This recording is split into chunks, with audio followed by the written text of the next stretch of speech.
commence. On applaudit normalement. C'est qui a niqué mon focus? Oh. Alors, c'est l'inauguration des rencontres exoises du Bitcoin. Alors, qu'est-ce que ça veut dire tout ça? Alors déjà, et avant toute chose, c'est des rencontres exoises. J'insiste là-dessus. Ça veut dire qu'on va essayer de rencontrer en priorité les Aixois, même si nos amis marseillais sont toujours les bienvenus.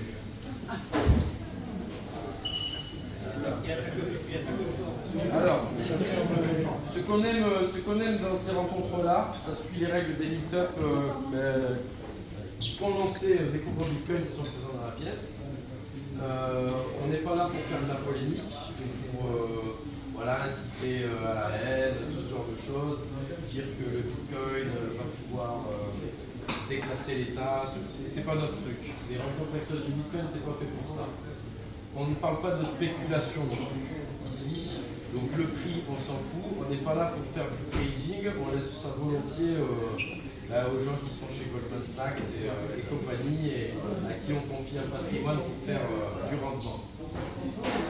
Et on ne fait pas de conseil en investissement non plus. Les rencontres exoises du Bitcoin, c'est pas fait pour inciter qui que ce soit à mettre son argent dans le Bitcoin ou autre chose d'ailleurs. On est juste là pour présenter une technologie, ses ouvertures et quelles sont les opportunités. Le premier but, c'est de réunir et se réunir. Réunir tous les horizons, qu'on soit simple curieux, passionné, expert pour certains, politique, professionnel, industriel, je ne sais pas.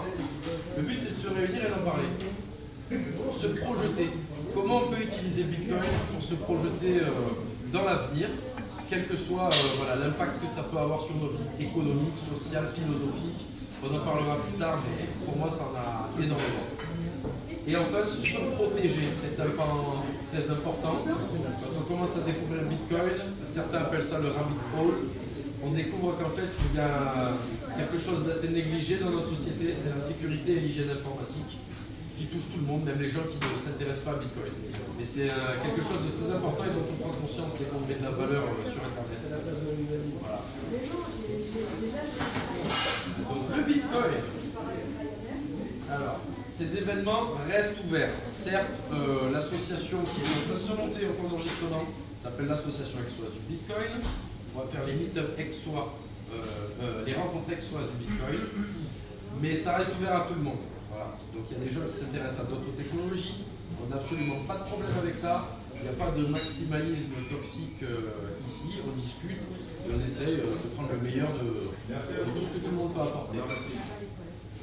Bitcoin est décentralisé. C'est une notion que j'aimerais apporter à tout le monde, y compris les jeunes qui ne savent pas du tout de quoi je parle sur Bitcoin. En réalité, Bitcoin, c'est un protocole informatique et il est important d'imprimer tout de suite qu'il n'y a personne qui le contrôle. Ça veut dire que même moi, je ne suis pas payé, je n'ai pas d'intérêt à vous vendre Bitcoin. Je ne vais pas gagner de l'argent parce qu'il y a des gens qui en achètent derrière. Ce n'est pas un Ponzi. C'est quelque chose que personne ne peut contrôler. Un protocole qui est distribué sur toute la planète. Et d'ailleurs, aujourd'hui, on en reparlera une autre fois, mais les nations se battent pour pouvoir le miner. Pour pouvoir essayer de, s'ils ne peuvent pas en contrôler une partie, au moins en tirer bénéfice. Bitcoin offre le choix. Ça, c'est une notion qui va revenir plusieurs fois. Et elle est très importante pour moi. Chacun a des visions différentes. Pour moi, Bitcoin, c'est une alternative à des choses qu'on connaît déjà. Et elle offre le choix. C'est une alternative qui a le mérite d'exister. Parce qu'elle est là, elle va devoir forcer certaines personnes à s'adapter. Ou alors, il y a toujours l'autre option. Elle va aussi offrir aux gens la possibilité de s'intéresser à la valeur et comment stocker, je ne sais pas, la valeur de son travail.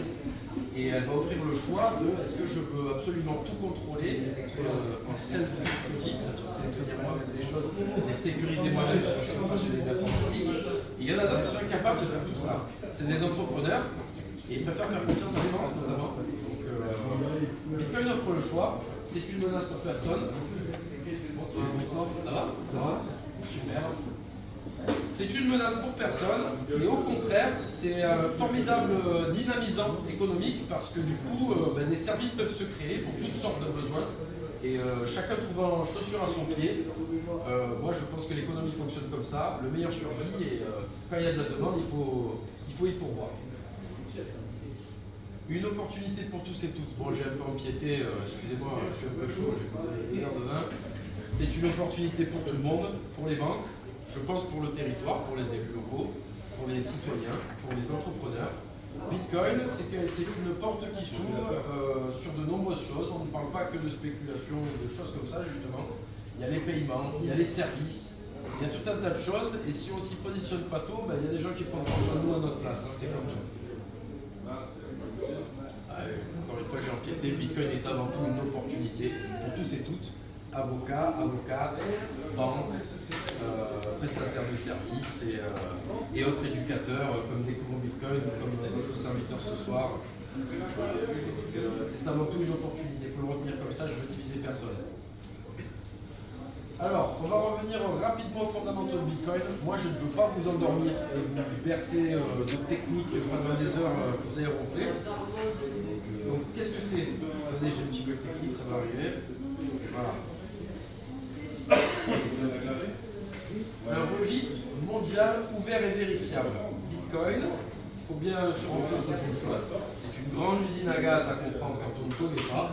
Mais s'il y a quelque chose à retenir, c'est qu'il y a un registre qui est partagé partout à travers le monde et qui est transparent. Tout ce qu'on peut faire comme transaction sur la blockchain qui est Bitcoin peut être vérifié par n'importe qui à travers le monde. Donc c'est absolument pas le cliché du crime organisé, du blanchiment d'argent et tout ça, c'est une très mauvaise idée. En général, je n'en fais pas partie, mais les gens du crime organisé préfèrent laisser le moins de traces possible. Et typiquement, avec Bitcoin, c'est absolument impossible. S'ils arrivent à masquer leurs traces tant qu'ils sont sur la chaîne, à partir du moment où ils vont vouloir sortir chez les banquiers, ils sont KYC, donc on connaît leur identité, et voilà. En réalité, ça représente un millième de ce qui peut se passer. C'est absolument pas viable de faire du crime sur la blockchain. Donc déjà ça, ce poncif, ce préjugé, j'aimerais qu'on le dise. Si vous avez des questions à ce propos, n'hésitez pas, il y a des spécialistes dans la salle, ils y répondront avec plaisir. Une monnaie dans la quantité est limitée. Alors c'est tout ballot, Bitcoin, il y en a 21 millions d'unités. Et ça, c'est très important. Alors, c'est pas si important d'habitude, mais aujourd'hui, on parle beaucoup d'un sujet qui s'appelle l'inflation. On entend l'inflation par-ci, l'inflation par-là. J'ai entendu cet après-midi aux informations, le prix de l'alimentation, en général, dans le monde, il a baissé de 20%. Mais par contre, en France, il a augmenté de 15% en un an. Voilà. Donc, quand on parle d'inflation, en fait, on parle d'augmentation de la masse monétaire. Et c'est quelque chose qui n'existera jamais sur Bitcoin, parce que la quantité en est limitée. C'est quelque chose à savoir et qui peut amener à réfléchir collectivement ou individuellement. Voilà. Quand on parle d'inflation de nos jours, on sait qu'il y a un système qui existe et qui ne produit pas d'inflation. On y reviendra plus tard pour les intéressés. C'est un protocole de paiement. Voilà. Ici, on a la triade, Bitcoin, c'est ces trois choses-là. Le dernier pan important de Bitcoin, il y a un protocole de paiement intégré. C'est-à-dire que je vais pouvoir donner un ordre de paiement, moi, à toi par exemple, directement, dire je veux envoyer tant de valeur et ça va s'exécuter au sein même du protocole.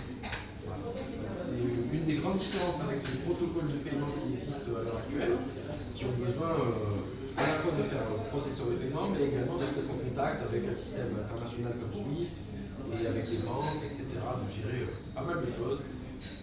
Je ne vais pas rentrer dans la polémique, comme j'ai dit, il n'y a pas de polémique chez nous, mais c'est assez énergivore et assez coûteux administrativement, etc. On connaît tous la chanson, je pense.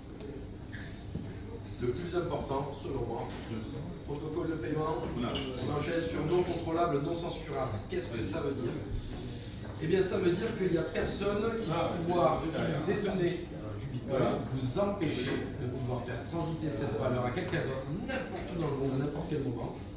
C'est quelque chose qui est incensurable, on ne peut pas vous en empêcher et on ne peut pas le contrôler. Il n'y a aucun pays qui va dire chez moi je ne veux pas que les gens sortent de la valeur et c'est par design. Que ce soit bien, que ce soit mal, c'est quelque chose qui est inclus dans le protocole et qui a le mérite d'exister. On peut avoir l'opinion qu'on veut là-dessus. Maintenant, dans une époque encore une fois où on voit certains pays qui respectent de plus en plus les libertés, ou des pays émergents où la liberté est très restreinte, c'est une aubaine pour ces gens-là. Ils ont l'opportunité de ne plus être esclaves du mondialisme et d'être acteurs, de pouvoir interagir avec le reste du monde malgré la censure environnante. On en pense qu'on veut, je ne fais que décrire les features de l'outil, les particularités de l'outil. Voilà. J'ai ma propre opinion là-dessus, on peut tous en discuter après. Ça reste un formidable outil. Une fois qu'on a ça qui existe, parce que c'est trop tard, hein, mesdames et messieurs, ça existe. C'est pas moi qui le décide, c'est pas vous, je peux rien y faire. Ça existe. Une fois que ça existe, et ben, mine de rien, les décideurs et puis les entrepreneurs, etc., peuvent se débrouiller pour créer de la valeur en sachant qu'il y a ça qui existe à côté. Si tu apportes pas une valeur que les gens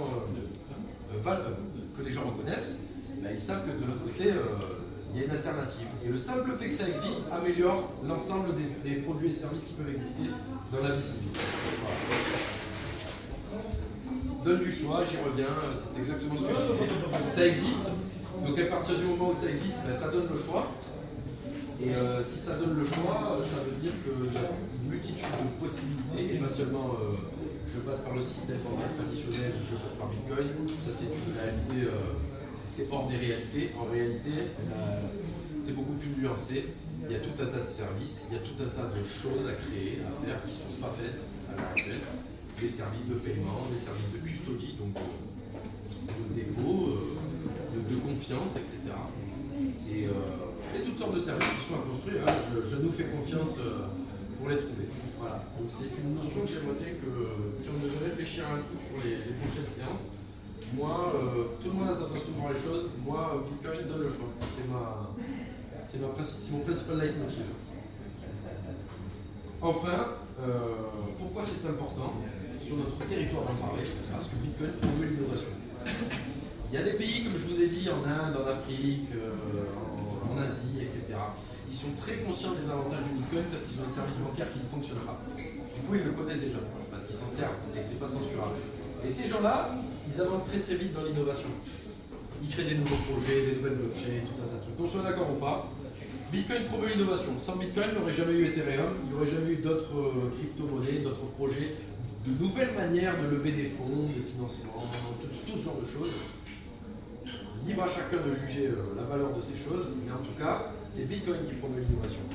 Et il ne la promeut pas qu'au niveau des crypto-monnaies, je pense qu'il la promeut au niveau du territoire, de l'économie et de l'entrepreneuriat. Il y a des tas de choses à faire. Voilà. Ça, c'est ma thèse, et je suis tout à l'écoute. Si vous n'êtes pas d'accord, on va en discuter tous ensemble. Elles sont faites pour ça. Voilà, donc j'ai beaucoup parlé, je sens qu'il y en a qui commencent à décrocher. C'est les rencontres exoises du Bitcoin.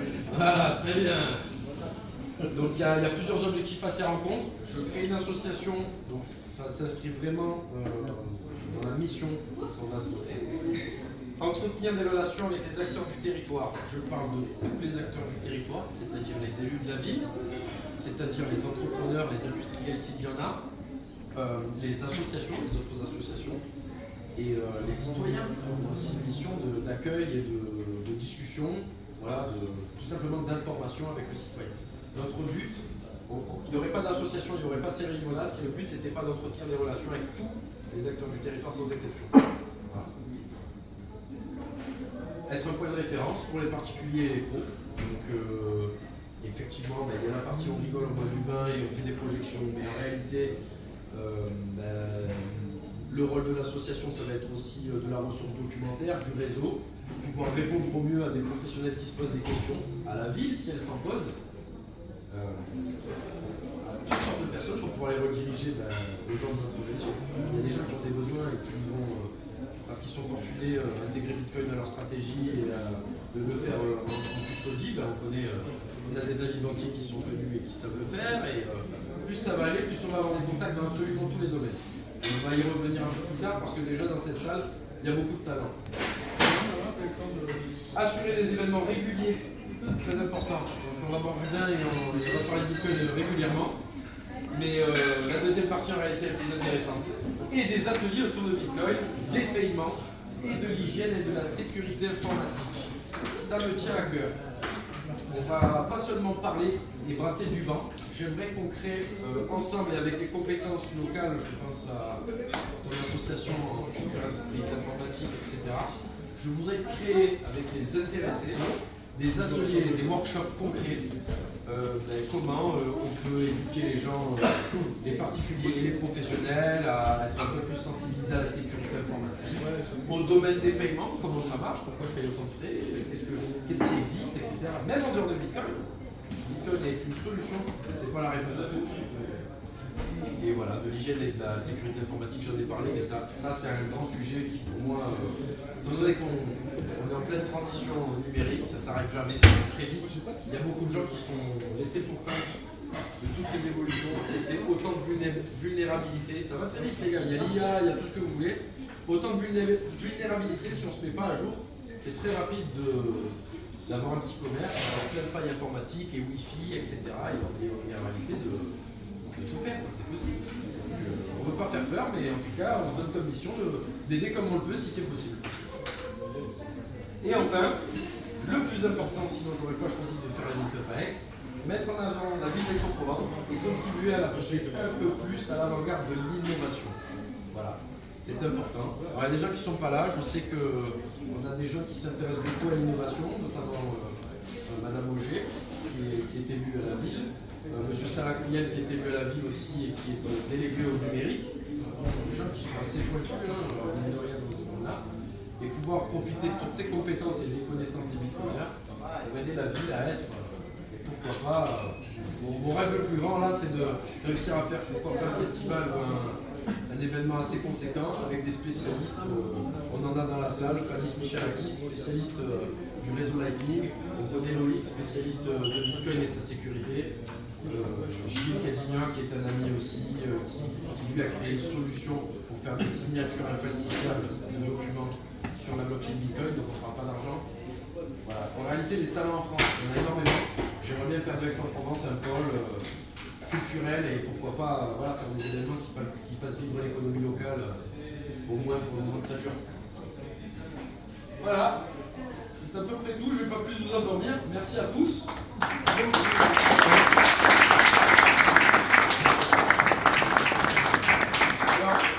Ici, vous pouvez rejoindre notre canal Telegram. Voilà. Il y a beaucoup de gens qui n'aiment pas, on essaie d'avoir des canaux de partout, il y a beaucoup de gens qui n'aiment pas forcément donner leur identité, nous on respecte ça, le pseudonyme c'est tout, on connaît. Il y a notre canal Telegram, n'hésitez pas à le rejoindre. On y postera photos, informations, pourquoi pas sondage, etc. On remercie la direction et ses élus qui font l'honneur de leur présence. On remercie Découvre Bitcoin qui ont voyagé, certains depuis Paris, Lyon ou Montpellier, pour venir nous voir, nous donner un peu de merchandising et d'informations. Et on remercie Pitch qui nous a donné un peu de merch pour vous, c'est gratos et c'est parce qu'on fait une inauguration que je leur ai demandé gentiment. Et d'ailleurs j'aime beaucoup leur application. Je vous propose de la présenter à ceux qui sont OK d'ici une petite heure, une fois qu'on a parlé. Ceux qui veulent, je vais leur montrer comment ça marche Pitch et comment on peut l'utiliser au quotidien. Ça sert à acheter entre particuliers ou à vendre du Bitcoin. Voilà. Et bien, merci à tous, c'est la fin.